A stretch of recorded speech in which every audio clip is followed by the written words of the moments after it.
welcome to Beauty as Fast TV. I'm Ritu Jha, and we are today truly honored to have with us Lasakan Cholayil, who's the young entrepreneur, a next gen, and the co-founder of Sadhev. Please help me pronounce it. Sadhev. Sadhev. Sadhev. Sadhev. And Sadhev is an Ayurveda brand positioned in the luxury segment. It specializes in beauty and wellness. And it was Lasakan founded it with Jayadevi Cholayil in 2019.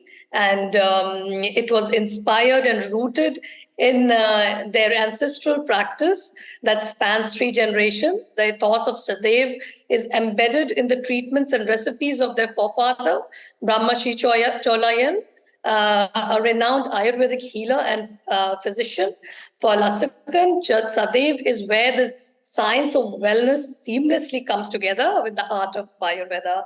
So welcome to Beauty as Fast TV, Lasakan. We are really glad to have you with us today. Thank you so much, Ritu. The pleasure is truly mine, and thank you for the beautiful intro about Sadhev and me as well. So, at Beauty Spas, we like to track the brands that are, entering the market and, their philosophies and their genuinity and so on. And we were very curious about your brand for a long time now. So as we said, at Beauty Spas, we have always been curious about the newer brands. Of course, we talk to the older ones and whatever way they are, developing and evolving. So without much ado, tell us about, in more details about the inspiration behind Sadhev. Absolutely. So I think my journey kind of started just when I was coming back from university in America. And this was around 2015, around then, 2014, 2015. So it was really interesting because while I was there, it was interesting to note how concepts that were taken from India and how they were kind of being globalized in the West and being served back to the Western audience. I thought it was sensational because I was like, shucks, things like Ayurveda and yoga, these guys have managed to package it so well and sell it back in such a glamorous way back to their audience. And it's been received extremely, extremely well as well. And I was like, oh, wow, this is incredible because, Ayurveda, yoga, all these, this entire ecosystem has been something that I've always grown up with. And ever since I was a kid, it's something that I've been surrounded by. But never in my time, at least when I was living here, did I ever see it like this. And to me, at that point itself, I felt like there is some massive opportunity over here because when I came back to India, also, it was interesting to see how that effect was starting to have waves in India as well. Because all of a sudden, like looking around my neighborhood, there are these high-end yoga studios all over the place.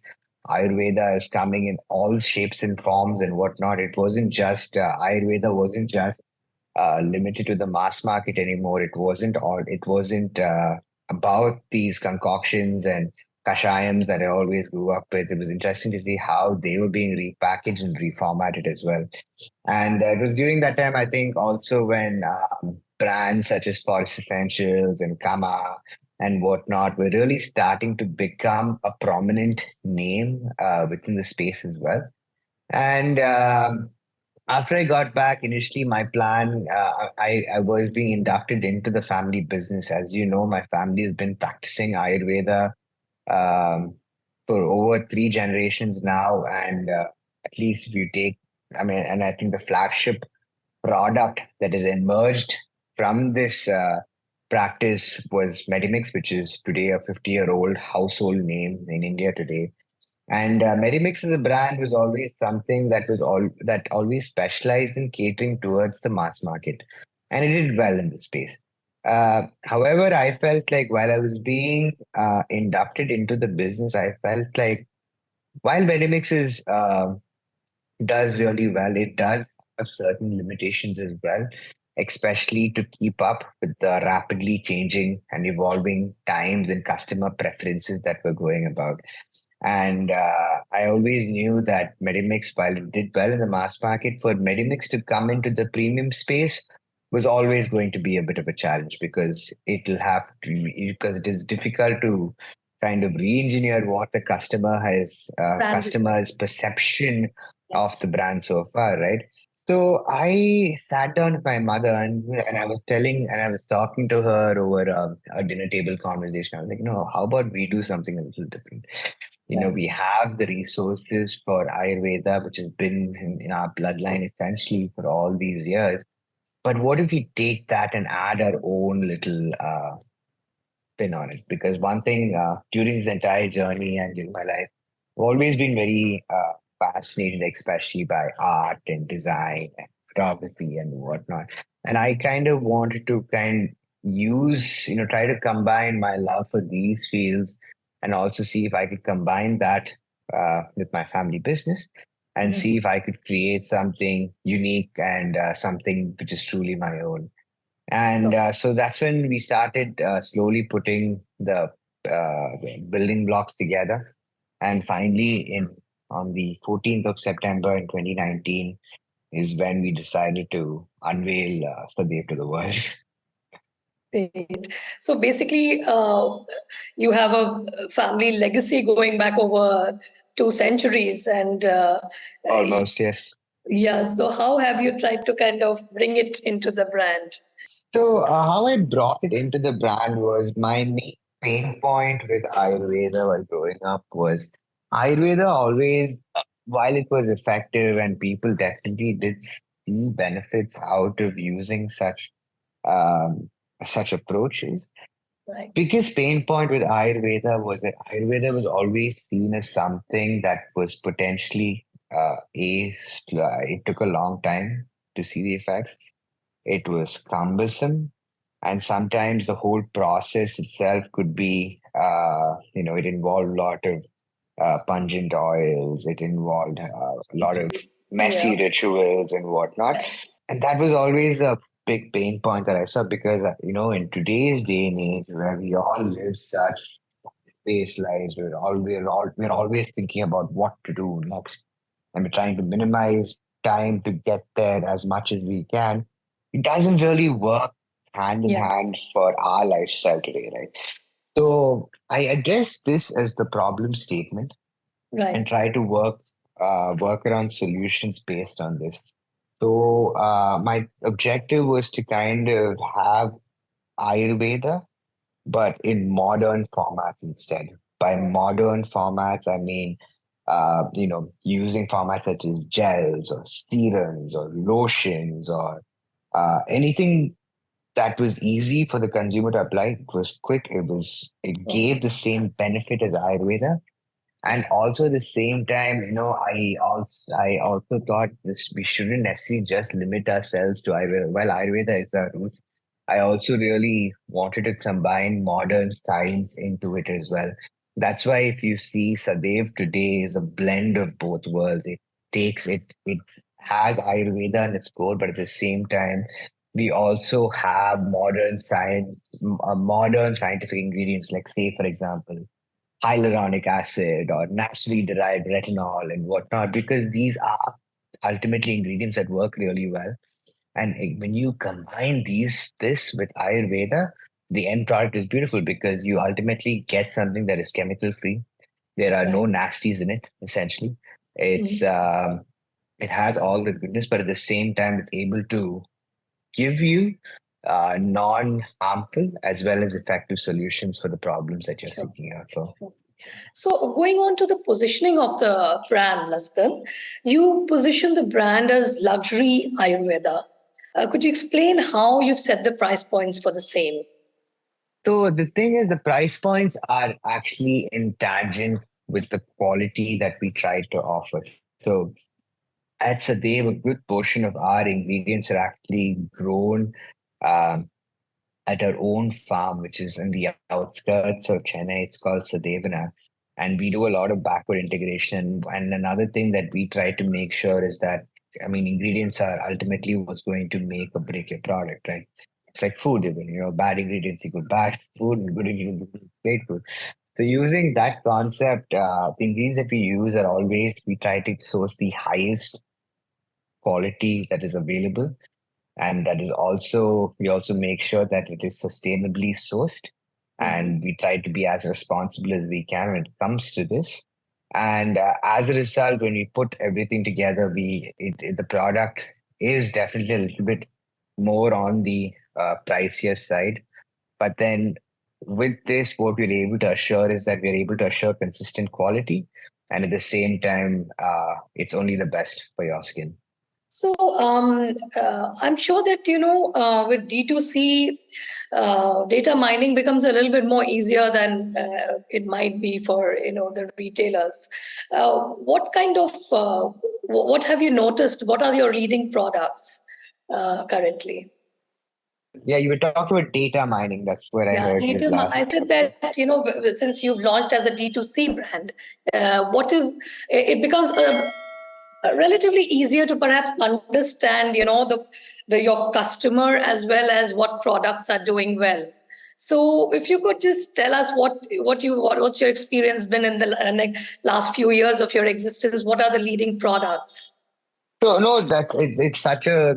I mean, what you said is so important, Ritu, because I think. So I think the most fascinating part about being the D2C space is that you get to essentially know your customer, uh, like like the back of your hand. And what's even more incredible is that you get the opportunity to actually have direct conversations with your customer as well. So something that we do is we try to essentially build solutions by empathizing with our customer as much as we can, to the extent where where all of us, especially in the leadership team, we take out time every week to even speak with customers to kind of get their real time feedback as to see what it is that they like about our brand, what are areas that we can improve upon, and this kind of helps us to uh, constantly reiterate ourselves to ensure that we're able to give our customers what exactly it is that they're looking for, and also use their journeys, their insights to see where else, what new areas can be addressed as a result. So I think your next question was about the products, right? Sorry. Yes, the product lines So that. about the Yeah. so about the products itself. So currently we are focusing mainly on skincare, aka facial care, because we see that's where our customers' interests lie in the most. And after skincare would be hair and body as well. So within the skincare range itself, so our current bestseller is our aloe vera gel with saffron and kumkumadi oil. Um, it's been with us since the day we launched, and 3 years later, it's still our number one product, and it only keeps um, the base for the product just keeps growing every day. So something that we're truly very very grateful for. Other interesting products that we've also come out with more recently would be one is our rosehip and hyaluronic serum. Um, which again is a super cool product because there's a lot of, I mean, it's deeply rooted in Ayurveda with the ingredients that we use, rosehip being the hero ingredient. But along with that, where we brought in modern science was the hyaluronic acid itself is the way we deliver the product is we managed to encapsulate it into small, tiny little molecules, so when you apply it onto your face and you start tapping your skin after you apply it, you can feel it bursting into your skin. And then the hyaluronic acid just goes deep into your skin, and the moisturization that it offers as a result is truly something else. And along with this, other favorite products of mine, I think face washes as well is something that I personally hold very close to me, at least. Because one approach that we did was we were like, okay, let's not to address to address face washes well, instead of bombarding consumers with ingredients that they may or may not have heard of before. Instead, we were like, okay, let's just keep it really simple and address it by skin type. And what we did over here was we also noticed that a lot of people, consumers growingly are becoming very sensitive to fragrances, especially for facial products. So we developed the entire range, uh, fragrance free, and it is also soap free, SLES and SLS free as well. So and it goes by depending on, so we have from normal to oily, oily to dry, to sensitive and whatnot. And it's very light, but at the same time, it also doesn't dry up your skin. It keeps it moisturized, but at the same time, you feel your skin being cleansed, and it's very gentle as well, which I really, really like. And I think especially for people like us, we are growing more and more sensitive as a result of environmental factors and whatnot. So at least let's try to keep the bathroom routine simple and not let that also add on to the complexities that we already face. Yeah. So we will talk about how your brand actually stands out, because lately the whole trend in the Indian market has been the modern Ayurveda. So we've had it earlier. We had a couple of them. Now there are a whole range of brands you've come up and who talk about how they are rooted in Ayurveda and how. So how would you say Sadhev stands out in this category? Briefly, if you could tell us. So, absolutely, absolutely. So, I think I would answer, I think, in 3 to 4 parts. One would be we are the only Ayurvedic brand in the country that can claim a lineage or a history for over 300 years of practice. I think most other brands have just kind of come up in more recently as a eureka movement of sorts. And second is we also do all our manufacturing in house. So everything, so we make sure that we have complete control of everything that goes into the product. As mentioned earlier, we also, grow a good portion of our ingredients at our very own farm here in Tamil Nadu. That we again, once again, have more control of more backward integration capabilities, and we also have more control about what's going inside the product. In addition to this, we also, for every product, for every time you make a purchase of our website, we actually go out and plant a tree in your name as well. So, in fact, every time you place an order on our website, you'll even get a certificate saying that, hey, Ritu, you helped plant a tree over here, and even give you like a geo link to find out how your purchase is leading to afforestation initiatives in that particular region. And lastly, more recently, we tied up with this company called the Disposal Company because one thing with skincare, especially today, and we've tried really hard to do something about it, is the usage of plastic. So we actually uh, house our products both in glass as well as plastic. But certain products, especially those that are used in the wet area of the bathroom, can't be housed in glass because then it becomes a safety hazard. And so as a result, when we tied up with the disposal company, they essentially help us recycle the amount of plastic that we put out there. And as a result of this initiative, today Sadhev is a plastic positive brand. Okay, that's awesome. So now we talk about your target group. Especially I think the Gen Z and the millennials. Millennials are the ones who are spending, who are highly conscious of what they're spending on, and organic is the buzzword, and so on. So, what's your experience in that direction as far as your target group is concerned?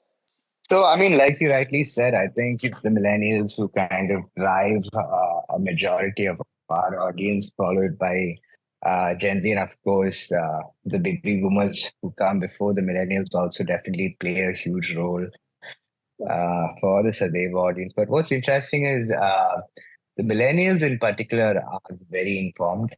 They know they know what exactly goes into the product, and they want to know what exactly that goes in the product. They're very curious. And they definitely do a lot more research than the previous generation ever used to. So Yeah. that way, as a result of this, what's become really important in our space is transparency, Right. and that is something that our consumers really value. And Yeah. this is something that from the time I put the building blocks together, I always wanted this to be another key component as well. Because why do you need to hide something if you have nothing to hide, right? Right. So I think it's best that consumers know what exactly is going. That's why even when it comes to ingredients, everything is very detailed. Our website has everything that goes in, and I think this is the only way as well. And I also think this particular uh, generation as well. I think because they're so tech savvy, they are very uh, they know how social media and everything works very well. And this actually gives us an opportunity to build real time relationships with our consumers as well. And I think this is honestly the only way a brand can offer, I mean, to build loyalty, to build a relationship, whatnot, because since we're able to have real time conversations, our customer experience team, for example, it's incredible some of the stories I hear because what we do is actually we try to maintain something called a happiness index score, where Mm-hmm. essentially our customer experience team, they do two sets of calls. One is when you receive the call, when you receive the product to ensure that it's okay, and the second call, of course, to see how the performance of the product has been with them. And so far, I mean, touch wood, we've managed to maintain a score of 98%. But what really is beautiful about this is it's really nice to see that consumers are actually looking forward and are so fond uh, about with talking to our agents as well. And it's so interesting, Ritu, like some of the stories they tell me, like some of these customer experience girls have even been invited to customers' weddings and whatnot, and they have never met these people before. But these Yeah. relationships that have come about kind of build a sense of humanness to the brand. And I That's right. think this is like a very nice and important component for a brand to have today because it goes beyond product at that point. It's more of a human connection. And even though it's an online transaction, the communication still feels offline, which I think creates a very special bond between the consumer and the brand. That's quite amazing. That's great. So, now coming to the retail, I understand that you have a very um, thriving online community and presence. How about the EBOs? Do you have, I see that a lot of brands, once they have established themselves in a D2C sphere, then they want to expand into the brick and mortar. So what are your plans, and what have you done so far, if you could explain? So I think offline is the future. I think offline is where for any brand you can start up as a D2C brand, but if you really want to, if you're really serious about playing this game and you really want to scale up, offline is inevitable. And because I think only in the offline space you get to offer uh, a tangible experience, That's right. because there's so much more you can do, and there's so much more of a relationship that you can build with the customer as well. And as a result, so we have one store today. Mm-hmm. We opened up our very first store in Bangalore in Bharatiya City. So wherever in Bangalore, to come check us out. It's a very Sure. beautiful store, if I say so myself. Um, but this is something that I do want to expand further. So currently we have one store, and we also do some shop and shop initiatives through Shopper Stop and a few other smaller boutique stores as well across the country. Mm-hmm. But hopefully, if all goes well, I'll be opening up another store or two before the end of this financial year. So, now we will talk about, go back to your legacy a little bit and talk about the therapeutic aspect of Ayurveda and whether you plan to explore that part, because Ayurveda and services, because from Tamil Nadu and Kerala, we have very strong brands with strong legacies who play in this field as well. So we have actually already leveraged off of this, and we currently have something that's fully up and running. So we have a sister brand called Sadayush, Mhm. and Sadayush essentially specializes in Ayurvedic wellness and therapies. So we currently have one center here in Chennai, and what we do over here is that Sadaish is a very interesting concept on its own because it is one of the few unique properties in India where you can come in either for uh, Ayurvedic treatments, where you can consult with a doctor, an Ayurvedic doctor, and they can prescribe you with a course of treatments, which will include internal medicine as well as complementary therapeutic massages or other treatments that accompany it. So this Mhm. can be something from to treat issues like spondylitis or a backache or even prenatal and postnatal or it goes on. This really goes on. So we offer that. Um, and along with that, we also actually manufacture a lot of our medicines are manufactured in house itself because we have the capability for that also. So a lot of the medicines used in Sadarish are made by us. In addition to Okay. that, we also offer a salon space as well within the spa. So Mhm. since Ayurveda can get icky and you can get oil dripping all over, and Yeah. sometimes it's not easy for you to go to your next thing after, you don't Yeah. have to worry about that if you come to Sure. Sadayush because right after your Abhyangam is done, you can go straight into a salon, get a blow dry, and you can get ready and you can walk out seamlessly. And Sure. we also have a small spa section over there as well, where we offer more Western massages like a deep tissue or a shiatsu or whatever it is. And Yeah. even if you want to try the Ayurvedic part from a non-medical but more of a leisure approach, that can also Relaxation. be done. So you can come in for just a regular abhyangam or whatever it is on a Sunday, you know, call it and treat yourself. So yeah, we offer that as well. So, how many of such centers do you have currently? We currently just have one. It's something that Okay. it's a recent initiative of the company. Sure. And so far we have one, but it's something that we've been working on for a very, very long time now. Now we'll talk about the brand and how it's moving out of the country and your plans for international expansion, if at all you're looking at it soon or you've already had some, I think. So just if you could throw some light on that. Absolutely. So since I envisioned Sadhev, it's always been important for me to view it as a global brand rather than just an Indian brand. Um, we've done some small international seeding so far, Mm-hmm. but it's still very small to throw too much light onto it. But currently, we sell out from the Netherlands in small quantities where we have a partner over there. It's barely been 6 months since we've gone ahead with them, but then so far so good.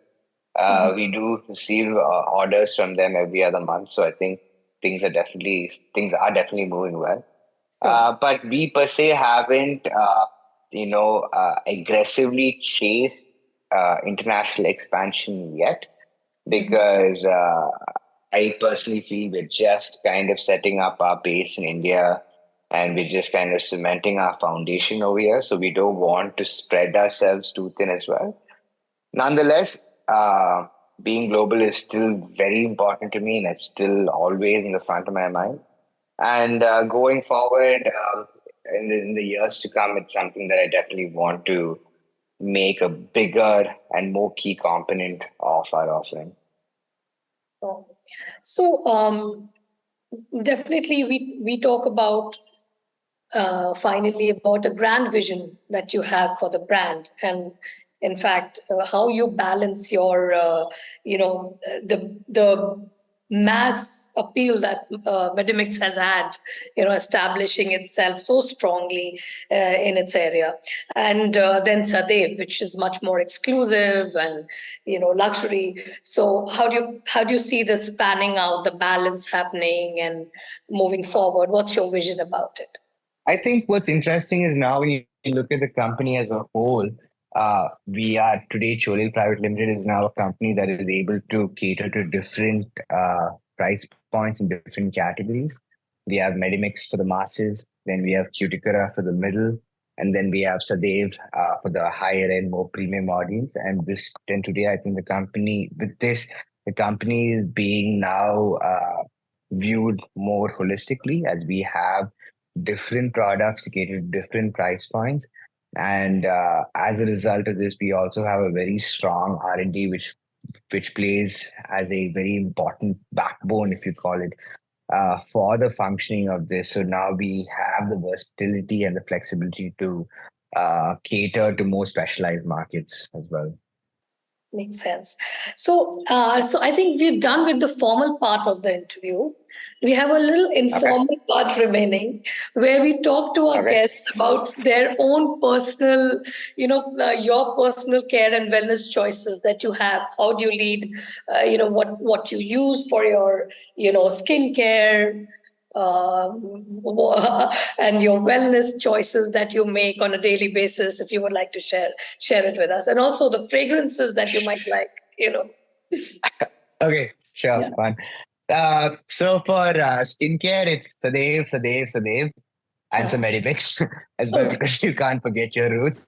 Yes. Um, and I think, I mean, my bathroom is just filled with Sadeh. So you'll see Sadeh products which which currently exist in the market. And then you'll also see one section full of our new products that haven't been unveiled yet because I have to constantly guinea pig myself to make sure that the product is perfect. Sure. So that's my skincare routine. Yeah. But then I think wellness is a very important part of my everyday lifestyle as well. I really enjoy being active. Mhm. I at least try to do some form of exercise at least 5 to 6 times a week. It can be lifting, or it can be cycling, or running, or playing golf, or climbing, or whatever. So I have a lot of interest, especially when it comes to being active. Don't really like to sit down too much. I get very restless. Uh, and my attention span is very low as well. So I always like to, keep myself engaged, to keep myself active. I think other interests for me would be I'm really big on photography. At one point in my life, I even considered becoming a professional photographer. And but then it was more of an existential moment at that time to it's like photography or business, like this or that. So it was, but no, I'm very glad with the path I chose in the end because now I get to do both. So no real complaints over there. Um, and along with that, I think Any favorite books? fragrances. Yeah, I'm actually so currently I'm reading this book called Never Split the Difference. Yeah, I think Okay. that's by Chris Wasp. So it's really cool. I'm particularly enjoying this because Chris Wasp used to be he used to be a CIA, FBI, a special victims. I mean, no, he used to be a hostage interrogator. So Mhm. it's really cool. So he used to be a hostage interrogator, and basically it's about the lessons that he learned about negotiations and conversations that he had, especially tough ones when there is someone pointing a gun at someone's head saying, "Hey, I want a ransom of $1 million you want to give to me right now." And it's really cool, especially when you're in such a tough situation, how as the FBI negotiator, you have to play these important roles to kind of manage emotions and as well as trying to get what you want, trying to give what they want, trying to find a balance. And I think this book has been super helpful for me, not only in my professional life, but as well as my personal life, because I think ultimately in life, almost everything becomes a negotiation in some weird way or the other. But it's really important to at least have some kind of structure so that you're able to come out of it the way you want to come out of it. So beautiful book, highly recommend. Fragrances. Uh, yeah. I honestly, the way I'm going right now, I prefer a no fragrance or something more natural route. I'm trying to actually give away fragrance as much as I can, except Mhm. for maybe like a cologne or something when I go out. But I think I'm really leaning more towards the fragrance-free life at this point. That's interesting. That's perhaps the Yeah, Ayurveda way of life. Yeah. So yeah, maybe. that was very nice, very interesting, and thank you so much, Lasakan, for Of you know course, the sharing pleasure your is all time mine. I really enjoyed it. and Absolutely, we anytime, wish you anytime. all the best for the brand's movement Thank forward. you. Yeah, thank you. Thank you. Thank you so much.